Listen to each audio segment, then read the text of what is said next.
Have you ever felt entirely stuck?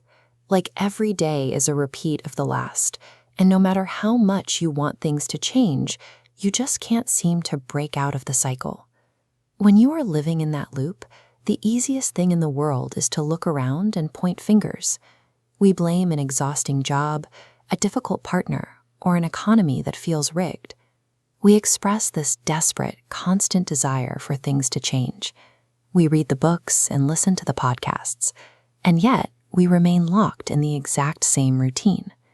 You blame your circumstances for the life you are living right now, but these external factors function as a convenient smokescreen.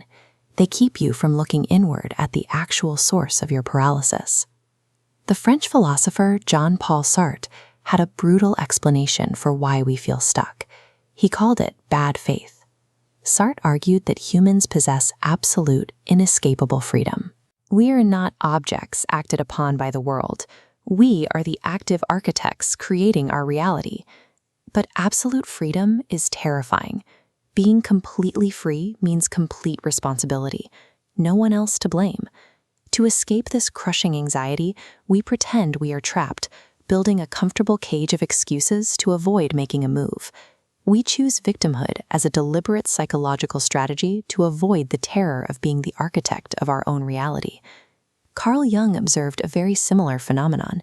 He warned that until you make the unconscious conscious, it will direct your life, and you will simply call it fate. You might call your current situation bad luck, but in reality, you are making a series of micro-choices every single day that keep you exactly where you are.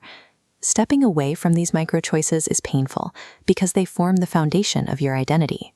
To change your life, you have to let go of the beliefs and ties that have defined you for years, a mourning process that feels like an internal death and rebirth. Facing that pain is so difficult that the human mind often prefers the familiar, dull ache of a miserable life over the absolute terror of the unknown. The thinker Aldous Huxley warned us about how we maintain this illusion almost a century ago. He envisioned a world that suppressed its own existential doubts through a constant deluge of pleasure. Think about the void, that brief, uncomfortable moment of silence in your day when boredom creeps in, and you might actually have to confront your own unhappiness. To avoid that feeling, your hands automatically grab your phone. You smother the discomfort in seconds by scrolling through social media, so you never have to face the silence. This is a voluntary transaction. You are happily trading your absolute freedom for the safety of instant gratification. Digital distraction serves as a vital piece of architecture in your comfortable cage, specifically engineered to hide you from the profound responsibility of your own life.